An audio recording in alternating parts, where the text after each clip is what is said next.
2013 সালের 5 মে 13 দফা দাবিতে শাপলা চত্বরে সমাবেশের আয়োজন করে হেফাজতে ইসলাম। সেখানে অবস্থান নিয়ে দাবি পূরণ না হওয়া পর্যন্ত অবস্থান কর্মসূচির ঘোষণা দেন তারা।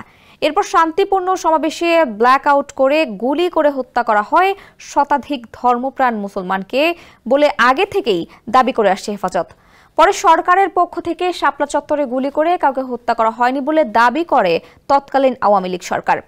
এবার শাপলা চত্বরে হেফাজতের গণহত্যায় গণজাগরণ মঞ্চের নেতাকর্মীদের সরাসরি জড়িত থাকার প্রমাণ পাওয়া গেছে বলে জানিয়েছেন চিফ প্রসিকিউটর মোহাম্মদ তাজুল ইসলাম। বুধবার আন্তর্জাতিক অপরাধ ট্রাইব্যুনালে প্রসিকিউশন পক্ষে শুনানি শেষে সাংবাদিকদের এ কথা জানান তিনি। তাজুল ইসলাম বলেন, গণজাগরণ মঞ্চের নেতাকর্মীরা সরাসরি হেফাজতের গণহত্যায় জড়িত ছিল বলে তারা প্রমাণ পেয়েছেন।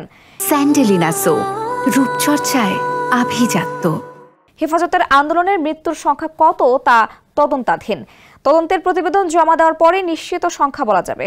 এর আগে শাপলা চত্বরের ঘটনায় হেফাজতের করা মামলায় শেখ হাসিনা ও বেনজির আহমেদ সহ 5 জনের বিরুদ্ধে গ্রেপ্তারি পরোয়ানা জারি করেন আন্তর্জাতিক অপরাধ ট্রাইব্যুনাল। এছাড়া এই মামলায় 4 অভিযুক্ত যারা গ্রেপ্তার হয়ে কারাগারে আছেন তাদের প্রোডাকশন ওয়ারেন্ট মূলে হাজির করার নির্দেশ দেওয়া হয়েছে।